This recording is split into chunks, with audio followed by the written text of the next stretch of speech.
సముద్ర గర్భంలో జీవనం 45 రోజులు సాగరం అడుగున సాహసం ప్రతిక్షణం పోరాటం అనుక్షణం అప్రమత్తం ఇదే జలాంతర్గామిలో జీవనం దేశ రక్షణ బాధ్యతను సవాల్గా తీసుకుని అత్యంత కఠిన పరిస్థితుల్లో విధులు నిర్వర్తించే జలాంతర్గామి నావికులు నిజమైన హీరోలు సముద్రం లోతులో ప్రయాణిస్తుందని శత్రువులను నిశ్శబ్దంగా మట్టుపెడుతుందని జలాంతర్గామి గురించి వినడమే తప్ప అదెలా పనిచేస్తుందో చాలా మందికి తెలియదు అసలు జలాంతర్గామి లోపల ఎలాంటి క్లిష్ట పరిస్థితులుంటాయో తెలుసుకునేందుకు భారత నౌకాదళంలోని సంప్రదాయ జలాంతర్గామి ఐఎన్ఎస్ సింధురాజ్కి వెళ్దాం. జలాంతర్గామి సినిమాల్లో చూడటమే తప్ప నిజంగా అందులో ప్రయాణం చేయడం అత్యంత అరుదైన అవకాశం. దేశ రక్షణకు బ్రహ్మాస్త్రం జలాంతర్గామి. సాగరం అడుగున ప్రయాణిస్తూ శత్రునౌకల్ని తునాతునకలు చేసే లోహ తిమింగలం. బయట నుంచి డాల్ఫిన్లా కనిపించే సబ్మెరైన్ లోపల మరో ప్రపంచమే ఉంటుంది. విశాఖ తూర్పు నౌకాదళంలో మోహరించిన ఐఎన్ఎస్ సింధురాజ్ జలాంతర్గామి వద్దకు ఇప్పుడు మన పయనం. నిశ్శబ్దంగా శత్రువులను మట్టుబెట్టే సాధనం సబ్మెరైన్. కేవలం ఇందులో ఉండే సంక్లిష్టమైన సాంకేతికత మాత్రమే కాదు, సబ్మెరైన్ విభాగంలో పనిచేసేటువంటి నావికులు కూడా అత్యంత క్లిష్టమైన పరిస్థితుల్లో పనిచేస్తూ ఉంటారు. ఇప్పటి వరకు ఎవరైనా సబ్మెరైన్లను బయట నుంచి చూడడమే తప్పితే లోపల దాని పనితీరు ఎలా ఉంటుంది, సబ్మెరైన్ ఎలా పనిచేస్తుంది అని తెలుసుకునే అవకాశాలు చాలా అరుదు. ఇప్పుడు మనకు అవకాశం లభించబోతోంది. ఐఎన్ఎస్ సింధు రక్షక్ భారత సాంప్రదాయ జలాంతర్గామి. కిలో తరగతిలో రష్యా నుంచి దిగుమతి చేసుకున్న ఈ జలాంతర్గాములను భారత్లో సింధు ఘోష్ తరగతికి చెందినవి. సింధురాజ్ జలాంతర్గామి 1987లో భారత నౌకాదళానికి వచ్చింది. అప్పటి నుంచి తూర్పు తీర రక్షణ బాధ్యతను చూస్తోంది. We basically have both conventional as well as nuclear submarines. What you are standing on right now is a Kilo class Russian origin conventional submarine. The submarines are primarily based in Visakhapatnam. They are also based in Mumbai. In addition, we have the German origin submarines also based in Mumbai. సాధారణ తరగతికి చెందిన ఈ సబ్మెరైన్లు 70 నుంచి 75 మీటర్ల పొడవు, 9 మీటర్ల వెడల్పు ఉంటాయి. సబ్మెరైన్లో అత్యంత సంక్లిష్టమైన సాంకేతిక వ్యవస్థ ఉంటుంది. ఇందులో మొత్తం 70 మంది విధులు నిర్వర్తిస్తున్నారు. ప్రతి క్షణం పోరాటం అన్న తరహాలో అనుక్షణం అప్రమత్తంగా ఉంటారు. సబ్మెరైన్లోకి ప్రవేశం కూడా క్లిష్టమే. ఇక అందులో గడపడం మరీ కష్టం. సబ్మెరైన్కు 3 మార్గాలుంటాయి. ముందు వెనక ప్రమాద సమయాల్లో తప్పించుకోవడానికి ఉన్న మార్గాలతో పాటు ఫిన్ అనే ప్రధాన ద్వారం ఉంటుంది. అందులో నుంచి ఇప్పుడు మనం లోపలికి ప్రవేశిస్తున్నాం.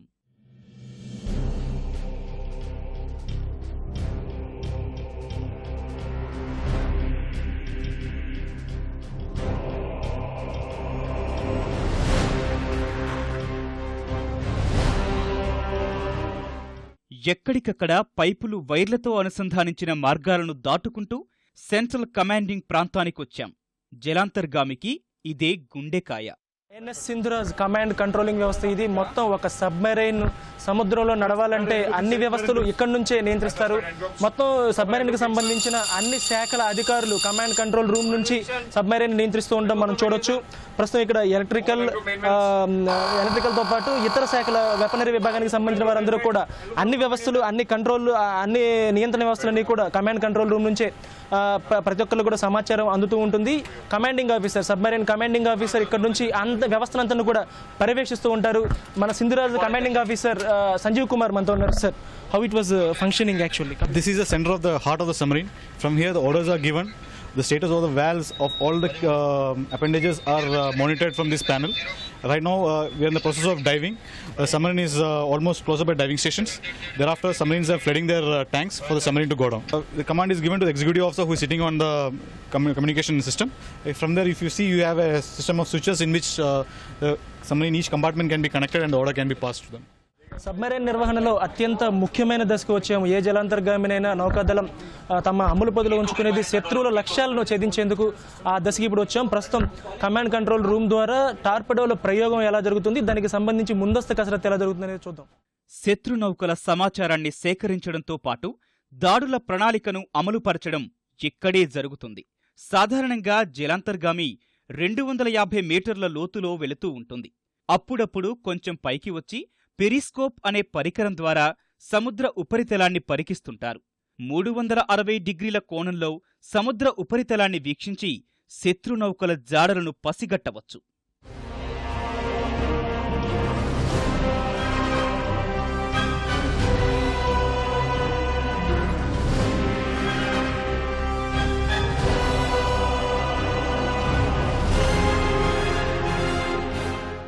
యుద్ధ సమయంలో జలాంతర్గామిలో పరిస్థితి గంభీరంగా మారిపోతుంటుంది.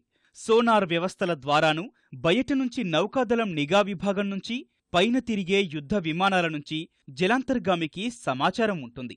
లక్ష్యాన్ని నిర్దేశించేందుకు చాలా కసరత్తు జరుగుతుంది.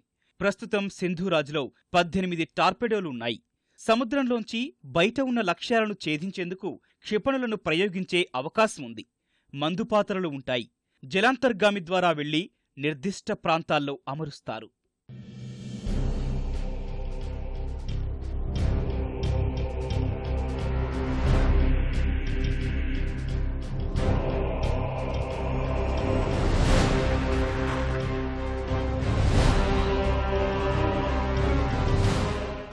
ఒక్క సోనార్ తప్ప నుంచి మాకు ఇంకే ఆధారం ఉండదు.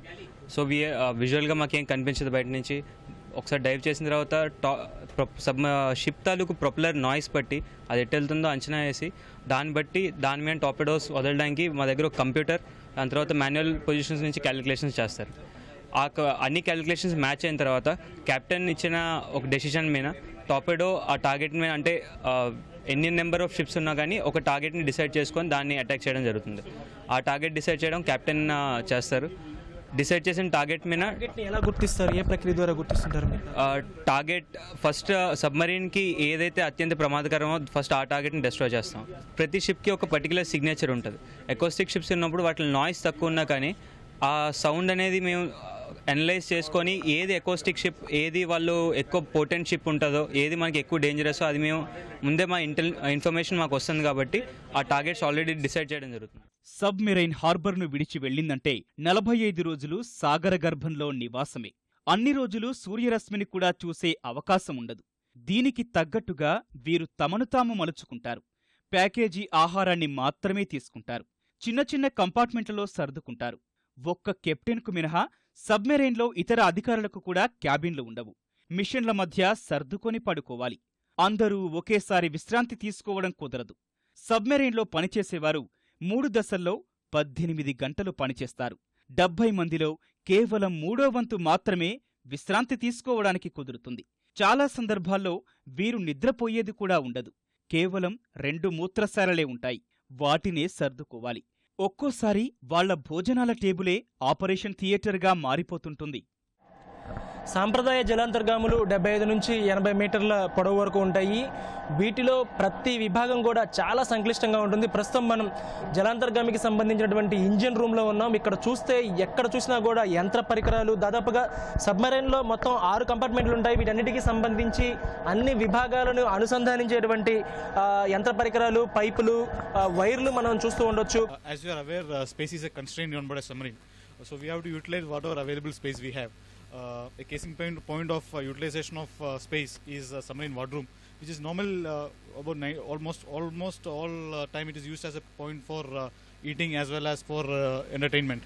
However, in case of an emergency, medical emergency on board, this space can be converted into an operation theatre, wherein the dining table is removed and an operation theatre is set up using a table which is stored underneath, and minor operations like appendicitis can be carried out and have been carried out in the past. సబ్మెరైన్లో air conditioning వ్యవస్థ ఉన్నా అది 2 క్యాబిన్లకే పరిమితం. ప్రధానంగా ఆయుధాలను ప్రయోగించే విభాగం, engine విభాగాల్లో చాలా వేడిగా ఉంటుంది. తమ చుట్టూ నీరున్నా సబ్మెరైన్లో వాడుకోవడానికి నీరు ఉండదు. దాదాపుగా 40 నుంచి 45 రోజుల పాటు సముద్రంలో మునిగి వీళ్ళు ప్రయాణించే క్రమంలో ఎవరు కూడా 45 రోజుల పాటు స్నానం చేసే పరిస్థితి ఉండదు. అందుకే ప్రతిసారి కూడా ఇందులో సబ్మెరైనర్లుగా ఉండేవారందరూ కూడా ఉపయోగించి పడేసేటువంటి దుస్తులను వాడుతూ ఉంటారు. ఇలాంటి దుస్తులను వాడుతూ ఉంటారు. వీటిని 3 రోజుల పాటు ఉపయోగిస్తూ ఉంటారు. ఇక ఇంజిన్ రూమ్లో పనిచేసేవారైతే ప్రతిరోజు ఒక జత దుస్తుల్ని సముద్రంలో పడేస్తూ ఉంటారు. వీటిని తిరిగి వినియోగించడం జరగదు. మిగిలిన నావికులతో పోలిస్తే సబ్మెరైన్లో విధులు నిర్వర్తించే సిబ్బంది అత్యంత ఉన్నతంగా కనిపిస్తుంటారు. 45 రోజుల పాటు బయట ప్రపంచాన్ని చూడకుండా అత్యంత కఠినమైన పరిస్థితుల్లో విధులు నిర్వర్తించాలంటే చాలా మానసిక దృఢత్వం కావాలి. అందుకే ఈ విభాగంలోకి ఎంపిక కూడా కష్టతరంగానే ఉంటుంది. అత్యంత కఠినమైన పరీక్షలు, శిక్షణను ఎదుర్కొన్నవారే ఇక్కడకు వస్తుంటారు. దేశ రక్షణను ప్రధాన కర్తవ్యంగా భావిస్తూ తమకు ఎన్ని ఇబ్బందులున్నా అధిగమిస్తుంటారు సబ్మెరైనర్లు. తమ దుస్తులపై సబ్మెరైన్ విభాగం అనే బ్యాడ్జిని చూసి ఉప్పొంగిపోతుంటారు.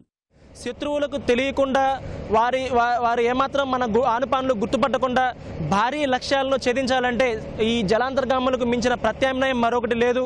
అందుకే అన్ని దేశాలు కూడా ఈ జలాంతర్గాములను రూపొందించుకునేందుకు ఎక్కువగా దృష్టి పెడుతున్నాయి.